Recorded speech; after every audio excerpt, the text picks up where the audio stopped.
Hey guys, behind me is a BMW E63. One of the problems it came in with was the convertible top wasn't working. Well, when we looked into it a little bit further, we found a bunch of water into the trunk. And so what happens on these is the drains for the convertible top, let me show you back here. So here you can see a bunch of water standing, and then the drain is right here. But it just doesn't drain down because the drain gets clogged, and then the water fills up over this ledge and into the trunk. And then obviously it goes to the lowest point of the trunk, which is where your battery is, your fuse box, a few other electronics. So you can get a lot of crazy stuff that's happening. Let's go to the other side of the trunk. Now over here it's completely dry.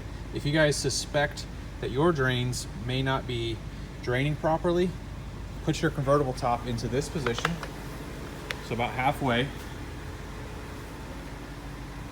Get yourself a bottle of water. Go ahead and pour it in there and see if it drains. Now if it does drain, which it looks like this one is, you should see water coming out behind the back wheel, just like that. So we know that drain is working properly. I'm gonna go ahead and modify both of the drains anyways to make sure that they don't get clogged again, and I'll show you how to do that. Okay, so just a side note here, the wheels are really difficult to take off once I had the lug bolts out. What happens is a lot of corrosion builds up on the hub here and on the inside of the wheel. So you really got to work at it to get them off. It's really common on BMWs, you see it all the time. So what I do, I actually have a dedicated tool for it. You can buy these wire brushes, these attachments here. You can get them just about anywhere. If you want to look online, Harbor Freight. I think you might even be able to get them at Home Depot. You can put them in a drill. You don't need an air chuck like this. Or you can use a wire brush. You might need a little bit of elbow grease. And then just go through here like this. I also clean the face of the wheel because that's what's mating against the rotor, and you want it to be as flat as possible so that way you don't get any deviations in the wheel when you torque it. So we'll go ahead and get that cleaned off.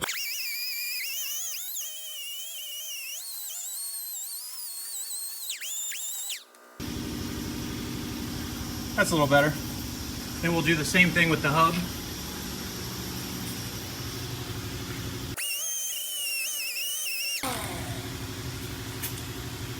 Now these brakes were just replaced from another shop, and it came here. I mean, like just replaced, like 40 miles ago, and they didn't clean these.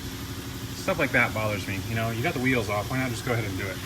Now what you want to do is take some like, I use this silicone lubricant, but you can use petroleum jelly if you want that. Just don't use grape jelly or strawberry jelly. That stuff gets too tacky. You might attract ants. Okay, that's a dumb joke. Anyway, so some silicone lubricant, or you can use some anti-seize. I've seen people use that too. Just don't get crazy with it. You don't need a lot. Just a really thin layer to help prevent rust and corrosion from forming.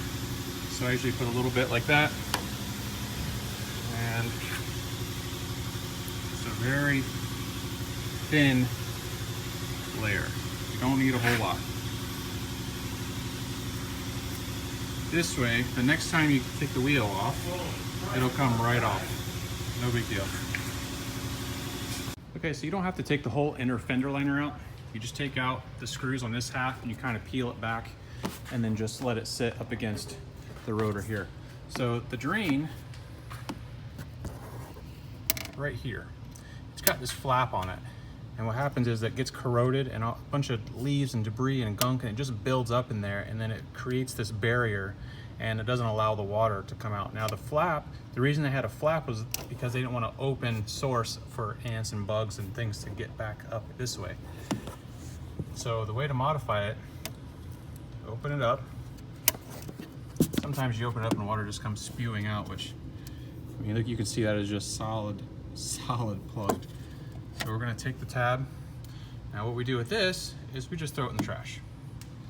Okay, now we're gonna take a pick, screwdriver, or something, and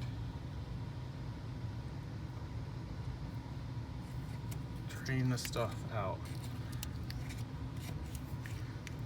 Now, I'm really surprised with all that water up there that it's still not coming out, which means it's clogged even further up into the hose.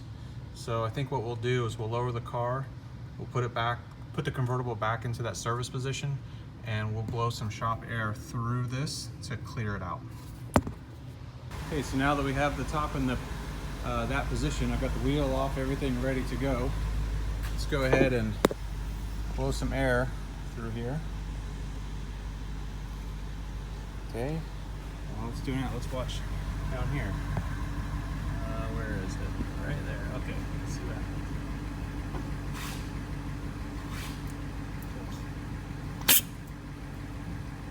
That is disgusting.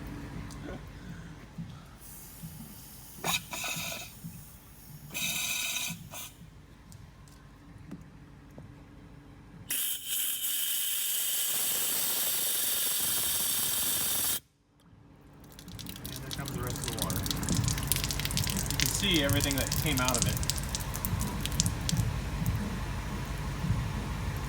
So now what we're going to do, we're going to put some degreaser, some cleaner in there, and just keep that tab off of it, and it should not ever clog again. So something that you guys don't want to forget about, there's actually 4 drains in the trunk. You have one on each side, down low like this, and one that connects with the other one is down here. Can you see that? Move this out of the way. Sorry for the bad camera.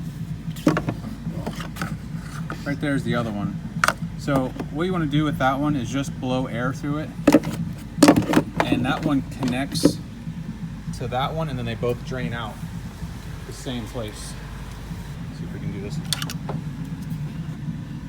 Okay, so if I get my air nozzle and I blow into this, you'll actually see this one over here. Let me turn my light around.